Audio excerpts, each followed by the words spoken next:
Universal News TV, votre chaîne d'information la plus crédible. Selon les militaires au pouvoir, le secrétaire général de l'ONU, Antonio Guterres, aurait fait obstacle à la participation de leurs représentants à l'Assemblée générale des Nations unies.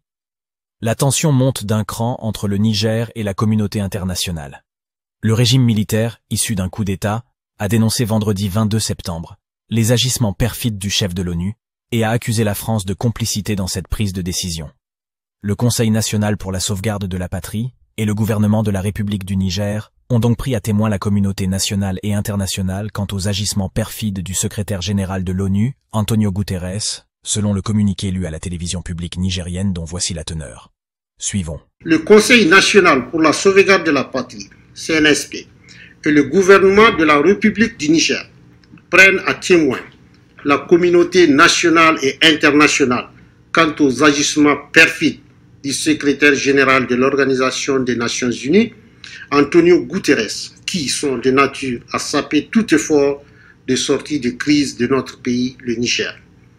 En effet, avec la complicité de la France et de deux chefs d'État francophones de la CEDEAO, le secrétaire général des Nations Unies s'est fourvoyé dans l'exercice de sa mission en faisant obstacle à la pleine participation du Niger aux travaux de la 78e session de l'Assemblée générale de l'ONU.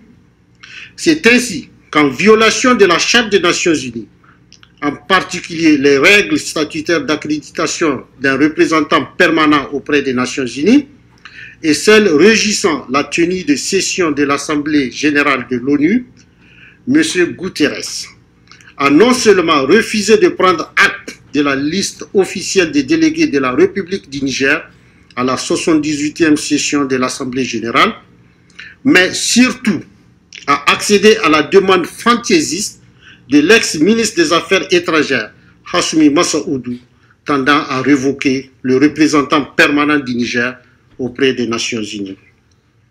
La République du Niger recuse et dénonce avec force cette ingérence manifeste de M. Guterres dans les affaires intérieures d'un État souverain. Cette manœuvre de sape participe d'une logique de privatisation des relations diplomatiques consistant à un deal cynique et entre copains pour faire taire la voix de la vérité et du bon sens au détriment du Niger et de son peuple. En ce qui concerne la France de Macron, elle ambitionne désespérément de délégitimer et d'isoler le gouvernement du Niger en s'opposant à la prise de parole de nos dignes représentants dans cette instance mondiale, pour non seulement sensibiliser la communauté internationale sur le système de prédation néocoloniale qu'elle a mis en place au Niger avec la collaboration des renégats du régime déchu, mais également pour apporter les éléments de preuve quant à son soutien actif aux groupes terroristes qui menacent la sécurité du Niger et de l'ensemble du Sahel. Pour M. Guterres, il s'agit de soutenir ses amis nigériens de longue date, de l'international socialiste, c'est en intelligence avec l'acharnement de la France et de l'Union européenne, à punir coûte que coûte le Niger et son peuple pour leur choix patriotique. Quant aux deux fugitifs, les ex-ministres Hassoumi Massaoudou et Al-Kash Al-Hada, il s'agit de trouver le prétexte et les soutiens au niveau international pour se soustraire à la justice nigérienne, devant laquelle ils devront pourtant impérativement répondre de leurs crimes et des actes de haute trahison commis à l'endroit du Niger et de son peuple.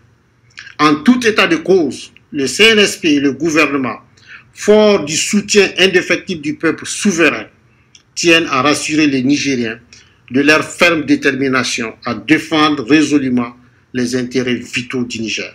Fait à Niamey le 22 septembre 2023. Le régime nigérien accuse Antonio Guterres d'avoir fait obstacle à la participation de leurs représentants à l'Assemblée générale des Nations unies, une accusation rejetée par le porte-parole du Portugais. Interrogé sur les accusations du régime militaire du Niger, le porte-parole d'Antonio Guterres a rejeté les explications avancées par le Niger. En cas de lettre de créance concurrente de la part d'un État membre, le secrétaire général transmet la question à la commission de vérification des pouvoirs de l'Assemblée générale, qui délibère sur la question. Le secrétaire général ne décide pas, a indiqué Stéphane Dujarric, le porte-parole du secrétaire général de l'ONU. Vendredi, les nouvelles autorités de Niamey ont également lancé des avis de recherche contre plusieurs responsables du gouvernement déchu, dont Assoumi Massaoudou et d'autres anciens ministres. Ces personnalités sont considérées comme en fuite et recherchées pour leur présumée implication dans une affaire de trahison et complot ayant pour but de porter atteinte à la sûreté et à l'autorité de l'État. Certaines de ces personnalités étaient hors du Niger lors du coup d'État, d'autres ont réussi à quitter le pays après. À New York, à l'occasion des travaux de la 78e session de l'Assemblée générale de l'Organisation des Nations unies, les chefs des délégations du Mali et du Burkina Faso se sont succédés à la tribune, en exprimant leur soutien inconditionnel au peuple du Niger. Depuis la tribune de la 78e session ordinaire de l'Assemblée générale des Nations unies, les émissaires maliens et burkinabés se sont exprimés. Porteurs du message des dirigeants et du peuple nigérien, Diop et Bazier, chacun dans un langage franc, a tenu à porter leur appréciation de la situation au Sahel. Prenant la parole au nom du président du Conseil national pour la sauvegarde de la patrie, le ministre des Affaires étrangères du Mali a dénoncé les travers qui ternissent l'image de l'Organisation des Nations unies. Nous suivons avec intérêt l'évolution de la situation au Niger depuis le 26 juillet 2023. Le peuple et le gouvernement du Mali réitèrent leur solidarité et leur soutien total au gouvernement et au peuple du Niger, pays frères, voisins et amis. Nous dénonçons sur le principe l'imposition de sanctions et de mesures coercitives contre un État, que ce soit en Afrique ou ailleurs. Nous dénonçons d'autant plus les sanctions lorsqu'elles sont injustes, illégales et inhumaines, comme celles que la CEDEAO et l'UEMOA ont imposées au Niger et avant le Niger, les ont imposées également à mon pays, le Mali, qui s'en est relevé. Par ailleurs, le Mali reste fortement opposé à toute intervention militaire de la CEDEAO aux conséquences désastreuses pour le Niger, mais aussi pour l'ensemble de la région. Toute intervention militaire au Niger, j'allais dire toute agression, toute invasion de ce pays, constitue une menace directe à la paix et à la sécurité du Mali, mais aussi à la paix et à la sécurité de la région et aura nécessairement des conséquences sérieuses. Le Mali salue fortement la création de l'Alliance des États du Sahel. C'est tout le sens de la création, le 16 septembre 2023, de l'Alliance des États du Sahel par le Burkina Faso, le Mali et le Niger par la signature de la charte du Liptako-Gourma. Toujours dans la même lancée, à la tribune de la 78e Assemblée générale de l'Organisation des Nations unies à New York, le ministre des Affaires étrangères du Togo a exprimé clairement sa position. Son pays ne servira jamais de base arrière à la déstabilisation d'un pays frère. Région ouest-africaine, où plusieurs États sont en transition, dans un contexte sécuritaire volatile, doit être soutenu dans un élan de solidarité active. Nous devons investir plus dans la paix que nous n'investissons dans la guerre. Si les protagonistes des différents conflits dans le monde nous écoutent, je voudrais leur dire que la guerre est une négation de la dignité de la personne humaine.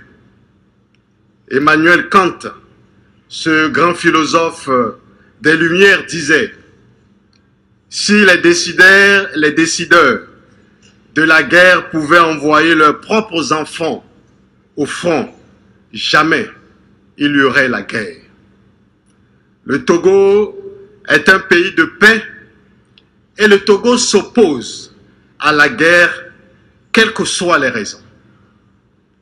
Depuis notre indépendance, le 27 avril 1960, jamais le Togo a fait la guerre à ses voisins. Jamais le Togo a agressé ses voisins ou un quelconque pays.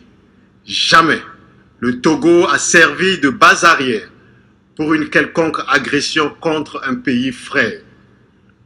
Le Togo est un pays de paix. La paix est dans l'ADN du peuple togolais. Le Togo a toujours été un pays de médiation qui favorise le dialogue, la négociation et l'entente entre les peuples et les gouvernements. En rappel, les généraux nigériens ont renversé le 26 juillet le président élu Mohamed Bazoum, qui n'a toujours pas démissionné. Ici, Alice Marianne, pour Universal News TV. Merci de suivre Universal News TV sur YouTube. Nous vous rassurons que les informations que nous diffusons au quotidien sont suffisamment crédibles. Alors, n'hésitez pas à liker la vidéo si elle vous plaît, et si vous êtes nouveau sur la chaîne. N'oubliez pas de vous abonner et d'activer la cloche de notification pour ne pas rater nos prochaines vidéos.